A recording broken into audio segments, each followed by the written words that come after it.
Good morning to every one.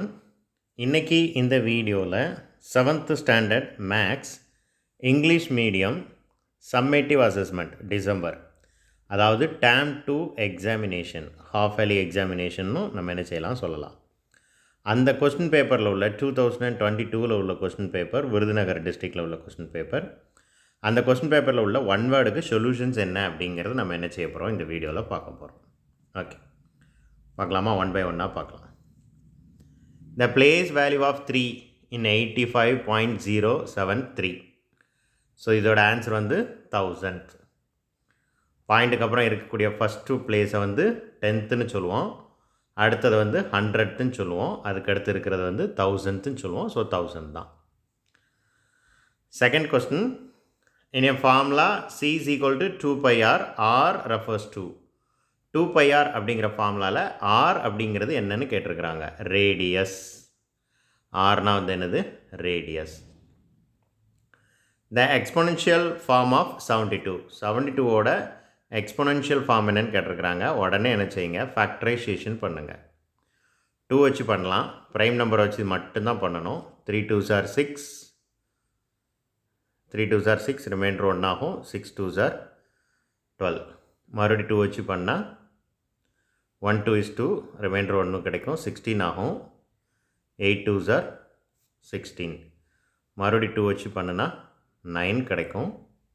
9 2s are 18. 9 பண்ணிங்கன்னா 3 into 3ன்னு கிடைக்கும். இப்போ 2 3 டைம்ஸ் இருக்குது, ரைட்? 3 2 டைம்ஸ் இருக்குது, ரைட்? நல்லா பார்த்துக்கோங்க. 2 3 டைம்ஸ் இருக்குது, 3 2 டைம்ஸ் இருக்குது. ஸோ the answer is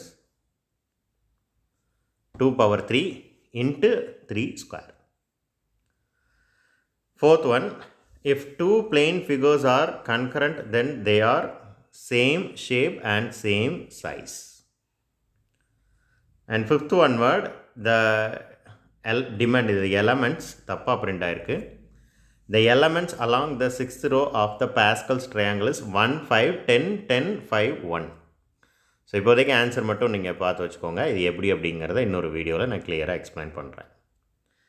இப்போ எனக்கு தெரிஞ்சு இந்த வீடியோவில் 1 question number 1, question number 2, question number 4 இந்த மூணும் நான் இதுக்கு முன்னாடி பார்த்த ஞாபகம் இருக்குது. ஸோ செகண்ட் மிட் டேர்ம் டெஸ்ட்டில் ரிப்பீட் ஆன 1 வேர்ட்ஸ். செகண்ட் மிட் டேர்ம் டெஸ்ட்டில் உள்ள கொஸ்டினை எல்லாத்தையும் நீங்கள் படிச்சுட்டு வந்திருந்தீங்கன்னா, நம்ம யூடியூப் சேனல்லே போஸ்ட் பண்ணியிருக்கிற செகண்ட் மிட் டேர்ம் டெஸ்ட்டில் உள்ள எல்லா கொஸ்டினுக்கும் ஆன்சர் என்னன்னு பார்த்து வச்சுட்டு வந்தீங்கன்னா, கிட்டத்தட்ட இங்கே ஒரு 50% ஆஃப் சம்ஸ், தட் மீன்ஸ் இங்கே ஒரு 30 சம் இருந்துச்சு அப்படின்னா ஒரு 15 சம்முக்கு மேலே நீங்களாகவே பார்த்தோன்னே ஆன்சர் என்னன்னு சொல்லிடலாம். ஸோ நம்மளோட வீடியோவை தொடர்ந்து பார்க்குறது நீங்கள் டாப் மார்க் 90+ மார்க்ஸ் எடுக்கிறதுக்கு கண்டிப்பாக ஹெல்ப்ஃபுல்லாக இருக்கும். I can give the guarantee. Filling the blanks பார்ப்போம். இப்போ 3 + 4/100 + 9/1000 கொடுத்துருக்குறாங்க. இப்போ 3 அப்படிங்கிறது ஹோல் நம்பர், அதை அப்படியே எழுதிக்கிட வேண்டியதான். அதுக்கப்புறம் பாயிண்ட் வச்சிடணும். ஃபர்ஸ்ட்டு பாயிண்ட்டுக்கு அப்புறம் ஃபர்ஸ்ட் பிளேஸ் வந்து 10th. பட்டுங்க 10th வேல்யூ இல்லை, அப்போ 0 போடணும். அதுக்கப்புறம் 100க்கு இருக்குது, 1000க்கு இருக்குது, அப்போ 3.049. இதுதான் கரெக்டான answer. Question number 7, circumference divided by diameter. சர்க்கம்ஃபரன்ஸ்னாக்கு ஃபார்முலா என்ன? 2 pi r. அண்ட் டயமீட்டருக்கு ஃபார்முலா என்ன? 2r, right? ரேடியஸை 2 டைம் மல்டிப்ளை பண்ணால் which is equal to diameter. இப்போ இந்த ஆரையும் கேன்சல் பண்ணுங்கள், இந்த 2வையும் கேன்சல் பண்ணுங்கள். மீதி என்ன மிஞ்சி இருக்குது? பை. அப்போ கொஸ்டின் நம்பர் 7க்கு ஆன்சர் வந்து pi. Question number 8, the value of 14 into 21 power the whole power 0. anything power 0 ஓட வேல்யூ வந்து 1. ஸோ என்னவா வேணாலும் இருக்கலாம். 2 power 0 அதோட வேல்யூ 1 தான். 5 power 0 அதோட வேல்யூவும் 1 தான். இந்த மாதிரி 2 into 3 whole power 0ன்னு கொடுத்துட்டாங்கனாலே அதோட வேல்யூ 1 தான். ஸோ இது ஒரு ஃபார்முலா மாதிரி 12th ஸ்டாண்டர்ட் வரைக்கும் யூஸ் ஆகும். தெளிவாக படித்து வச்சுக்கோங்க. anything power 0 is 1. The sum of all the 3 angles in a triangle is 180. ரொம்ப ஃபெமிலியரான விஷயம், ஈஸியான விஷயம். அண்ட் 10th கொஸ்டின் எனக்கு கொஞ்சம் டவுட்டாக இருக்குது. கண்டிப்பாக ஏ power M into a power n தான் இருந்திருக்கணும். அதுக்கு தான் எனக்கு தெரிஞ்ச ஃபார்முலா இருக்குது. ஸோ இப்படின்னா என்ன செய்யலாம்னா, பேஸ் சேமாக இருந்தால் பவர் வேல்யூ என்ன செய்யணும், ஆட் பண்ணணும். இதுதான் ஃபார்முலா. இதுதான் கரெக்டாக இருக்கணும். ஸோ பேஸ் சேமாக இருந்தால் பவர் வேல்யூ மல்டிப்ளை பண்ண சொல்லியிருந்தால் என்ன செய்யணும், ஆட் பண்ணணும். இதுதான் கரெக்டான ஃபார்முலா. இப்போ இங்கேயும் பார்த்தீங்கன்னா 6, 8, 9, 10, 8 அந்த மாடலில் பார்த்துருக்கோம்.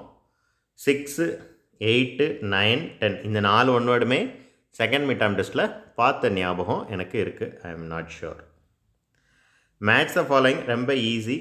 சர்க்கம்ஃபரன்ஸ் ஆஃப் த சர்க்கிள் நமக்கு நல்லாவே தெரியும், 2πr. Area of the circle அதுவும் நமக்கு நல்லா தெரியும், πr². டயமீட்டர் இப்போ தான் ஒரு ஒன் வேர்டில் பார்த்தோம், 2r. Area of the circular பாத்வேன்னு கொடுத்துட்டாங்கனாலே பெரிய ரேடியஸில் இருந்து சின்ன ரேடியஸை கழிக்கணும், ஞாபகம் வச்சுக்கோங்க.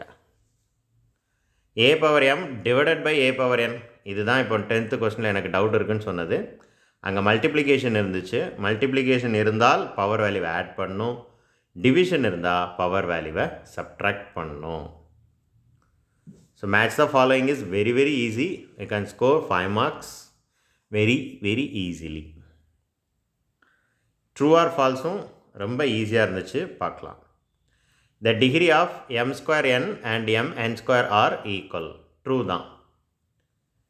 ஏன்னா இருக்கிறதுலே எது அதிகமான பவரோ அதை தான் நம்ம என்ன சொல்லுவோம் அப்படின்னா டிகிரின்னு சொல்லுவோம். m² என்ன எடுத்துக்கோங்க, nக்கு மேலே 1 இருக்குது, ஓகேவா? பவரில் ஒரு வேல்யூவுமே எழுதலை அப்படின்னா 1 இருக்குதுன்னு அர்த்தம். எம்முக்கு நேரே எம்மில் என்ன பவர் இருக்குது, 2 இருக்குது. அப்போ இதில் எது பெருசு, 2 தான் பெருசு. அப்போ m² nக்கு வந்து டிகிரி என்ன அப்படின்னா 2. அதே மாதிரி இங்கே mn² பாருங்கள், எம்முக்கு பவர் 1 இருக்குது, ஆனால் nக்கு பவர் வந்து 2 இருக்குது. அப்போ இங்கேயும் பெரிய டிகிரி வந்து 2 தான். அப்போ இவங்க ரெண்டு பேருக்குமே டிகிரி 2 தான் சொல்லுறாங்க. Yes, right. So the answer is true. Okay. Question number 17. 7a² b minus 7ab² are like terms. எனக்கு தெரிஞ்சது ஃபால்ஸ் தான், எனக்கு தெரிஞ்சதில்ல கன்ஃபார்மாகவே. ஏன் அப்படின்னா இங்கே a² b இருந்துச்சுன்னா இங்கேயும் a² b தான் இருக்கணும். ஆனால் இங்கே ab² இருக்குது. ஸோ a² bயும் ab² சேம் கிடையாது. அப்போ இது லைக் டேர்ம்ஸாக வர்றதுக்கு சான்சஸே இல்லை. Okay, question number 18. The degree of the expression -4x² by z is -4 அப்படின்னு சொல்கிறாங்க. நம்ம இப்போ தான் பார்த்தோம், டிகிரி அப்படின்னாலே இருக்கிறதுலே மிகப்பெரிய பவர் வேல்யூ எதுவோ அதுதான் டிகிரி. அப்போது இங்கே 2 தான் டிகிரியாக இருந்திருக்கணும். -4 அப்படிங்கிறது நியூமரிக்கல் கோஎஃபிஷியன்ட். ஸோ இங்கேயும் இந்த ஸ்டேட்மெண்ட்டும் ஃபால்ஸ் தான். Any integer can be the degree of the expression. இப்போ போன கொஸ்டின் புரிஞ்சிச்சுன்னா இந்த கொஸ்டினுக்கு நீங்களாகவே ஆன்சர் சொல்லிடுவீங்க. எந்த இன்டிஜர் வேணாலும் எப்படி டிகிரியாக இருக்க முடியும்? எந்த பவர் வேல்யூ ரொம்ப ஜாஸ்தியாக இருக்கிறதுலே அந்த எக்ஸ்ப்ரெஷன்லே கொடுத்துருக்கிற எக்ஸ்ப்ரெஷனில் யாருக்கு பவர் வேல்யூ ஜாஸ்தியாக இருக்கோ அவங்க தான் டிகிரி ஆக முடியும், ரைட்? யார் வேணாலும் டிகிரி ஆக முடியாது. And last one, the sum of the exterior angle of the triangles is 360 degree. இதுவும் இதுக்கு முன்னாடி கொஸ்டின் பேப்பரில் பார்த்தோம். இன்டர்னல் ஆங்கிள்ஸ் தான் 180, எக்ஸ்டர்னல் ஆங்கிள்ஸை கூட்டினா கண்டிப்பாக எவ்வளோ கிடைக்கணும், 360 தான் இருக்கும், 360 தான் கிடைக்கும். So that statement is true. That's all. Thank you. இப்போ எனக்கு தெரிஞ்சு இந்த 20 ஒன் வேர்டில் ஒரு 15 + 1 வேர்ட்ஸ் கண்டிப்பாக second mid term test question பேப்பர்லேருந்து கேட்டிருக்கிறாங்க. ஸோ அந்த செகண்ட் மிட் டேர்ம் டெஸ்ட் வீடியோவை பார்க்காதவங்க ஃபுல்லாக பார்த்துட்டு வந்தீங்க அப்படின்னா ஹாஃப் வேலி எக்ஸாமினேஷன் இந்த கொஸ்டின் பேப்பர் உங்களுக்கு பெரிய அளவில் கை கொடுக்கும். நீங்களாகவே நிறையா சம் ஒர்க் அவுட் பண்ணலாம், நல்ல மார்க் அச்சீவ் பண்ணலாம். மிஸ் பண்ணிடாதீங்க ஸ்டூடெண்ட்ஸ். தேங்க்யூ.